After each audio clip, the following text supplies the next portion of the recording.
Hello दोस्तों, आज हम डिस्कस करेंगे एनिमल हस्बेंड्री यानी कि पशुपालन से संबंधित दोस्तों मोस्ट इम्पोर्टेंट। चाहे आप दोस्तों थ्योरी कितनी भी पढ़ लो, अगर आप दोस्तों एमसीक्यू या मॉक टेस्ट नहीं लगाओगे दोस्तों तो आपकी थ्योरी पढ़ी पढ़ाई ख़राब हो जाएगी। इसलिए आप दोस्तों पहले थ्योरी पढ़ो और फिर दोस्तों यहाँ से मॉक टेस्ट लगाओ। और दोस्तों जो भी हरियाणा पुलिस में agriculture, animal husbandry, Haryana police data, नई नई धाराएं, एक्ट और हरियाणा करंट अफेयर दोस्तों यहाँ से लगभग 20 क्वेश्चन पूछे जाएंगे। लिख कर दे सकता हूँ 20 क्वेश्चन आएंगे। और दोस्तों जो बच्चा इन चारों टॉपिक को करके जाएगा उसका सिलेक्शन 100% है।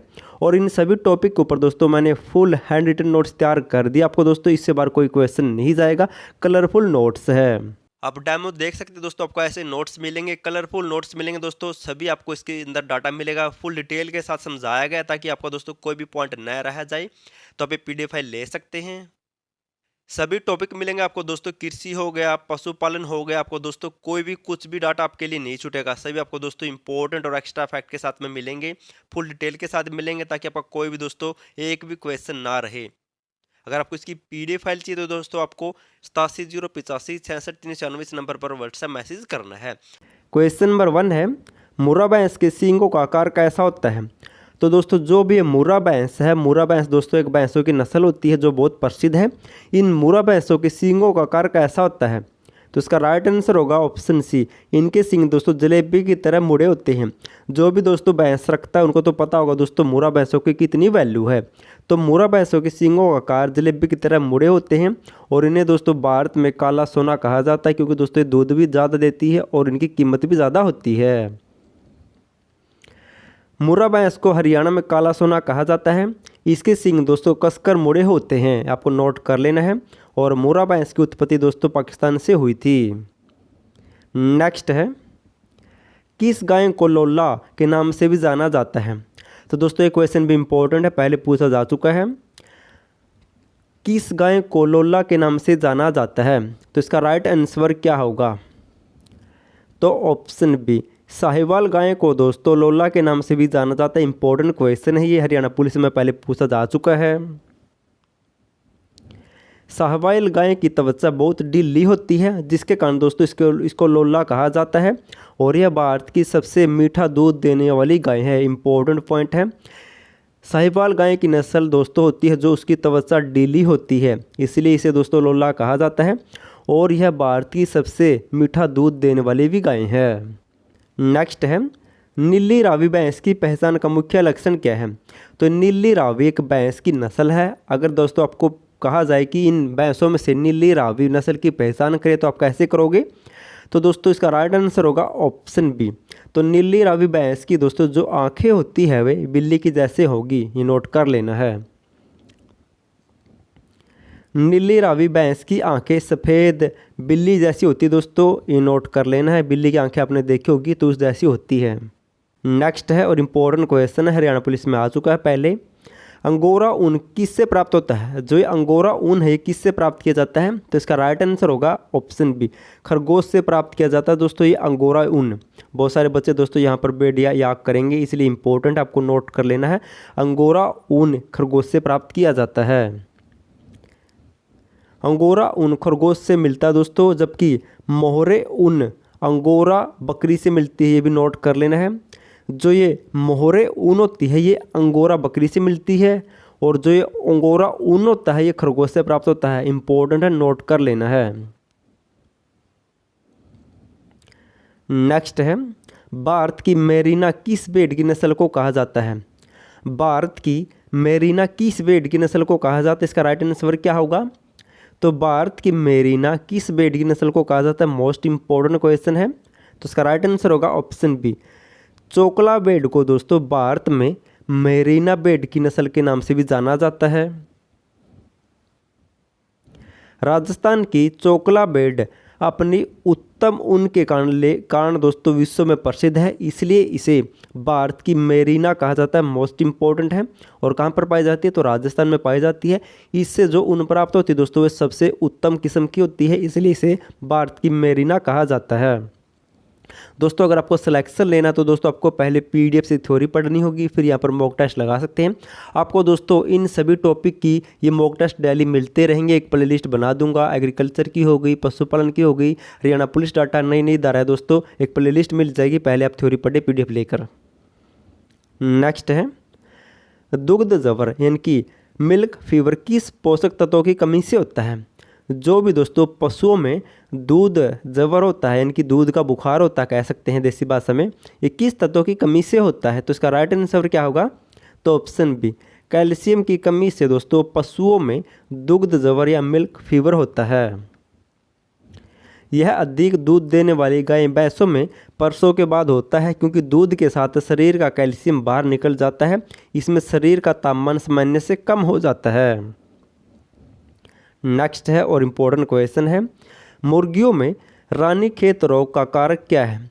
जो भी दोस्तों मुर्गियों में रानीखेत रोग होता है, डिसीज़ होती है, ये किसके कारण होती है आपको बताना है। तो किसके कारण होती है ये, तो इसका राइट आंसर क्या होगा, तो ऑप्शन बी विषाणु के कारण दोस्तों मुर्गियों में रानीखेत नामक रोग होता है। मोस्ट इम्पोर्टेंट क्वेश्चन है। यह पैरामिक्सो वायरस किसके कारण होता है, तो यह पैरामिक्सो वायरस से फैलता है। इसे न्यूकैसल डिसीज भी कहते हैं। मोस्ट इम्पोर्टेंट है ये भी। जो मुर्गियों में रानीखेत रोग होता है दोस्तों, ये वायरस से होता है। वायरस का नाम क्या है, पैरामिक्सो वायरस, और इसे न्यूकैसल डिसीज भी कहते हैं। नेक्स्ट है खुरप्पा मुहपक्का एफएमडी रोग किसके कारण होता है, ये भी इंपॉर्टेंट क्वेश्चन है। और दोस्तों जो पशुओं का काम करते हैं दोस्तों उसको तो पता होगा, क्योंकि दोस्तों हर साल ये हर पशु में रोग पक्का आ जाता है, एक पशु में। तो जो ये खुरप्पा मुहपक्का रोग है ये किसके कारण फैलता है, पशुओं में। तो इसका राइट आंसर क्या होगा, तो ऑप्शन है वायरस के कारण दोस्तों पशुओं में खुरप्पा और मुहपक्का रोग फैलता है, जिसे एफएमडी कहते हैं। यह एक तीव्र संक्रामक रोग है। इसमें पशु के मुंह और खुरों के बीच दोस्तों छाले पड़ जाते हैं। नेक्स्ट है थनैला मैस्टिसिस रोग किस हिस्से को प्रभावित करता है। जो पशुओं में दोस्तों थनैला या मैस्टिसिस रोग होता है, ये पशुओं के किस अंग को प्रभावित करता है। जैसे दोस्तों टीबी फेफड़ों को प्रभावित करती है, तो ऐसे पशुओं में नथेला रोग किस अंग को प्रभावित करता है। तो इसका राइट आंसर होगा ऑप्शन बी अयन थन या उदर। दोस्तों इंग्लिश में थन को उदर कहते हैं, और दोस्तों अन्य प्रवासी क्या इसका थन का तो अयन भी कहते हैं। तो थनैला रोग दोस्तों थन से संबंधित है, जो थन में बीमारी हो जाती है पशुओं के। यह बैक्टीरिया के कारण होता है, भी नोट कर लेना है। थनैला रोग दोस्तों बैक्टीरिया के कारण होता है, और दूध देने वाले पशुओं में थनों में सूजन और दर्द आ जाती है। दोस्तों आपको ऐसे ऐसे क्वेश्चन करवा दूंगा कि आप वीएलडी डॉक्टर की तरह दोस्तों आपको पशुओं की बीमारी देखते ही पता चल जाएगी, और आप खुद मेडिसिन दे सकते हैं। दोस्तों ज़्यादा बड़ी नहीं होती दोस्तों, कुछ 5-7 मेडिसिन आती है, वही देनी होती है। और जो दोस्तों डॉक्टर होते हैं जो गाँव में होते हैं दोस्तों, ये भैंसों के दोस्तों ये वही 5-7 दवाई रखते हैं, और उन्हीं के दोस्तों आपसे डबल रुपए लेते हैं। आपने भी देखा होगा, इतनी महंगी दवाई नहीं आती दोस्तों पशुओं की, बिल्कुल सस्ती आती है आदमियों से भी। नेक्स्ट है गिल्टी रोग एंथ्राक्स का सबसे खतरनाक पहलू क्या है। जो भी दोस्तों ये गिल्टी रोग होता है पशुओं में, इसका सबसे खतरनाक पहलू क्या है। तो इसका सबसे खतरनाक पहलू क्या है, तो इसका राइट आंसर होगा दोस्तों ऑप्शन बी यह पशुओं से मनुष्यों में फैल सकता है। जो भी ये गिल्टी रोग होता है पशुओं में, ये पशुओं से मनुष्यों में फैल सकता है, ये नोट कर लेना आपको। एंथ्राक्स रोग है जिसे गिल्टी रोग कहते हैं। एंथ्रैक्स एक जूनोटिक रोग है जो संक्रमित पशु के संपर्क में आने से इंसानों में भी फैल सकता है, इसलिए नोट कर लेना है। नेक्स्ट है दूध उतारने के लिए कौन सा हार्मोन जिम्मेवार है। देखा होगा दोस्तों आपने, अगर कई बार किसी की भैंस दूध नहीं देती तो दोस्तों दुकान पर जाकर एक कांच की बोतल में एक छोटा सा टिक्का लेकर आता है दोस्तों, उसे कहते हैं, उसे क्या कहते हैं दोस्तों। तो इसका राइट आंसर क्या होगा, तो ऑप्शन बी ऑक्सीटोसिन। उस दोस्तों कांच की छोटी सी बोतल में ऑक्सीटोसिन हार्मोन होता है जो दूध उतारने के लिए जिम्मेवार होता है। किसी ने दोस्तों हर घर में टिक्का जरूर लगाया होगा पशु के। ऑक्सीटोसिन हार्मोन के कारण ही थनों में दूध उतरता है। डर या दर्द के समय एड्रेनालिन स्रावित होता है जो दूध को रोक देता है। आपको 2 क्वेश्चन हो गए दोस्तों यहाँ से। दूध उतारने के लिए कौन सा हार्मोन जिम्मेवार है, तो ऑक्सीटोसिन है। और दूध को रोकने के लिए कौन सा हार्मोन जिम्मेवार है, तो एड्रेनालिन। ये भी नोट कर लेना है। जो दूध को उतरने नहीं देता ये एड्रेनालिन है, जो दूध को उतारता है वो ऑक्सीटोसिन हार्मोन है। नेक्स्ट है कृत्रिम गर्भाधान यानी कि आर्टिफिशियल इंसेमिनेशन के लिए वीर्य को किस में रखा जाता है। दोस्तों आपने भी देखा होगा, जब कोई भी पशु, देसी भाषा में कहते हैं, नया दूध होता है तो दोस्तों उसको एक टीका दरा जाता है डॉक्टर के द्वारा। और आपने देखा दोस्तों जब डॉक्टर आता है तो एक साइड में, मोटरसाइकिल के साइड में दोस्तों एक छोटा सा बैग होता है, उसमें दोस्तों एक कंटेनर होता है, उसमें नाइट्रोजन होती है। तो जो ये कृत्रिम गर्भाधान है दोस्तों, इसमें वीर्य को तरल नाइट्रोजन में रखा जाता है और उसका टेम्परेचर कितना होता है, तो -196 डिग्री सेल्सियस होता है। नोट कर लेना है, ये सेल्सियस भी पूछा जाता है। तरल नाइट्रोजन में दोस्तों वीर्य को कई सालों तक सुरक्षित रखा जाता है। कितने डिग्री पर, -196 डिग्री सेल्सियस पर। नेक्स्ट है दूध का घनत्व मापने के लिए किस यंत्र का प्रयोग किया जाता है। दूध का घनत्व मापा जाता है, डेंसिटी दोस्तों, इसको मापने के लिए किस यंत्र का प्रयोग किया जाता है। इसको तो दोस्तों आपने साइंस में ही पढ़ा होगा, तो इसका राइट आंसर होगा ऑप्शन बी, लैक्टोमीटर को दोस्तों दूध का घनत्व मापने के लिए प्रयोग किया जाता है। जो ये बैरोमीटर होता है इसे वायु दाब को मापा जाता है। जो ये हाइड्रोमीटर होता है दोस्तों इसे किसे मापा जाता है, तो अपेक्षिकता के घनत्व को मापा जाता है। और जो हाइग्रोमीटर होता है दोस्तों उसे आर्द्रता को मापा जाता है। लैक्टोमीटर दूध में पानी की मिलावट की जांच के लिए दोस्तों मदद करता है, इससे दूध की घनत्व को मापा जाता है। नेक्स्ट है बछड़े के जन्म के बाद जो पहला दूध निकलता है उसे क्या कहते हैं। इसका तो दोस्तों सभी को पता होगा। जब भी किसी के घर में दोस्तों कोई भी गाय भैंस ब्याती है तो दोस्तों सबसे पहले बछड़े को दोस्तों जन्म के बाद दूध पिलाया जाता है, तो उसे क्या कहते हैं, तो दोस्तों उसे कहते हैं खीस। और सबने दोस्तों खाया भी होगा और पिया भी होगा, तो क्या कहते हैं दोस्तों, उसे कहते हैं खीस, कोलोस्ट्रम। ये नोट कर लेना है।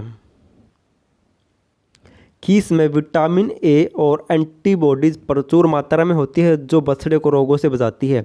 इसलिए दोस्तों सबसे पहले कहते हैं कि गाय भैंस हो या फिर दोस्तों मनुष्य हो उसे माता का दूध पिया जाता है जन्म के तुरंत बाद, क्योंकि दोस्तों उस दूध में विटामिन ए और एंटीबॉडी होती है जो बच्चे और बछड़े को दोस्तों रोगों से बचाती है। नोट कर लेना है।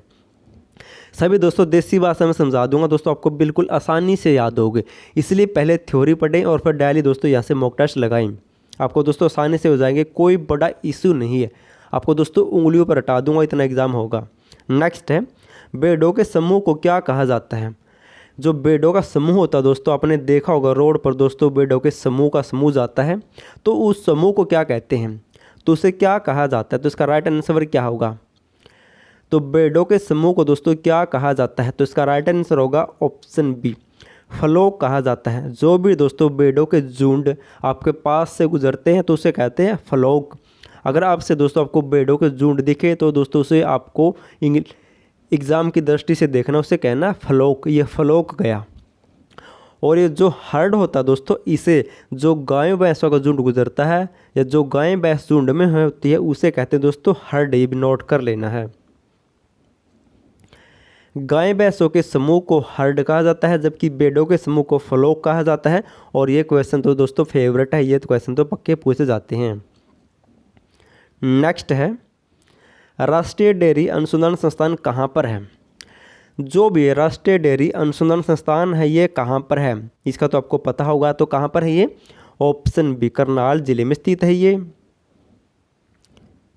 इसकी स्थापना 1923 में बेंगलुरु में हुई थी सबसे पहले, लेकिन 1955 में इसे करनाल में स्थापित कर दिया। नेक्स्ट है केंद्रीय भैंस अनुसंधान संस्थान की स्थापना कब हुई थी।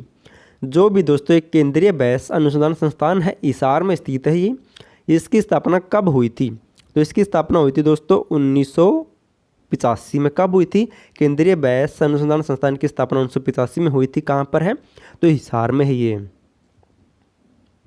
नेक्स्ट है लाला लाजपत राय पशु चिकित्सा और पशु विज्ञान विश्वविद्यालय जिसे लोआस कहते हैं, ये कहाँ पर है। ऐसे क्वेश्चन भी पूछे गए दोस्तों, तो ये कहाँ पर है, ये स्थित है ऑप्शन बी हिसार में। इसकी स्थापना कब हुई थी? 2010 में दोस्तों इसकी स्थापना हुई थी। नेक्स्ट है हरियाणा गौ सेवा आयोग का मुख्यालय कहाँ पर है? तो जो भी हरियाणा में हरियाणा गौ सेवा आयोग है इसका मुख्यालय कहाँ पर है? तो इसका राइट आंसर होगा ऑप्शन बी पंचकुला में दोस्तों इसका मुख्यालय है। हरियाणा गौ सेवा आयोग की स्थापना कब हुई थी? 2015 में हुई थी। वर्तमान में हरियाणा गौ सेवा आयोग के अध्यक्ष कौन है? तो श्रवण कुमार गर्ग है। नेक्स्ट है हरियाणा में पशु बीमा योजना की शुरुआत किस जिले से हुई थी? तो हरियाणा में दोस्तों पशु बीमा योजना की शुरुआत सबसे पहले किस जिले से हुई थी? तो इस योजना की शुरुआत की गई थी दोस्तों कहाँ से? ऑप्शन है झज्जर जिले से। झज्जर जिले से वर्ष 2016 में दोस्तों पशु बीमा योजना की शुरुआत की गई थी हरियाणा में। नेक्स्ट है एक स्वस्थ गाय का सामान्य गर्भकाल कितने दिनों का होता है? यानी कि दोस्तों जो भी एक स्वस्थ गाय होगी वो कितने दिनों में ब्याज आएगी? तो इसका राइट आंसर क्या होगा? तो इसका राइट आंसर होगा दोस्तों ऑप्शन बी 280 से 285 दिन में दोस्तों एक स्वस्थ गाय ब्याज आती है। ये भी पूछा जाता है। गाय का गर्भकाल दोस्तों कितना होता है? तो 280 से लेकर 285 दिन होता है, जिसे 9 महीने या 9 दिन कह सकते हैं। नेक्स्ट है भैंस का औसत गर्भकाल कितने दिनों का होता है? तो दोस्तों भैंस कितने दिनों में ब्याती है? तो इसका राइट आंसर क्या होगा? तो ऑप्शन सी 310 से 315 दिनों में दोस्तों कोई भी एक स्वस्थ भैंस ब्याह जाएगी। कितने दिनों में ब्याह जाती है? तो आपने सुना होगा दोस्तों 10 महीने 10 दिन में लगभग दोस्तों एक स्वस्थ भैंस ब्याह जाती है। नेक्स्ट है दूध का सफ़ेद रंग किस प्रोटीन की उपस्थिति के कारण होता है? जो भी दोस्तों हम भैंसों से या गायों से दूध निकालते हैं उसका रंग सफ़ेद क्यों होता है आपको पता है? इसके लिए कौन जिम्मेवार है? तो दोस्तों दूध का सफ़ेद रंग किस प्रोटीन के कारण होता है? तो ऑप्शन बी कैसिन प्रोटीन के कारण दोस्तों दूध का सफ़ेद रंग होता है। नेक्स्ट है गाय का दूध हल्का पीला रंग किसके कारण होता है? दोस्तों आपने भैंस का दूध तो देखा होगा सफ़ेद होता है, लेकिन गायों का दूध दोस्तों थोड़ा हल्का पीला होता है। वो किस कारण होता है? तो इसका राइट आंसर क्या होगा? तो कैरोटीन। आपको दोस्तों यहाँ पर कंफ्यूज मत होना। सफ़ेद दूध का सफ़ेद होना कैरोसिन के कारण होता है, जबकि दूध का हल्का पीला होना कैरोटीन के कारण होता है। गाय के दूध में विटामिन ए का दोस्तों पूर्ववर्ती कैरोटीन पाया जाता है जो इसे पीलापन देता है, नोट कर लेना है। नेक्स्ट है सूदगी में विशिष्ट सुगंध किसके कारण आती है? आपने भी दोस्तों टिंडी घी खाया होगा या फिर दोस्तों जो भी हम घी को पूरा तल देते हैं वो खाया होगा, उसमें दोस्तों एक सुगंध आती है, वो किसके कारण आती है? तो इसका राइट आंसर क्या होगा? इंपॉर्टेंट क्वेश्चन है। तो ये आती है ऑप्शन बी डाइसीटिल के कारण। दोस्तों क्या? डाइसीटिल के कारण एक शुद्ध देसी घी में से दोस्तों एक विशिष्ट सुगंध आती है, आपको नोट कर लेना है, मोस्ट इंपॉर्टेंट है। अगर आपको दोस्तों हरियाणा पुलिस में अच्छा स्कोर करना तो दोस्तों आपको टॉपिक पढ़ के जाने होंगे। इसकी पीडीएफ मैंने बना दी कलरफुल, आप ले सकते हैं इस नंबर पर व्हाट्सएप मैसेज करके। आपको दोस्तों ऐसी वीडियो मिलती रहेगी, पीडीएफ से पढ़े थ्योरी फिर यहाँ पर टेस्ट दे। और वीडियो पसंद आए तो वीडियो को लाइक, चैनल सब्सक्राइब और शेयर जरूर कर देना। और वीडियो देखने के लिए थैंक यू सो मच।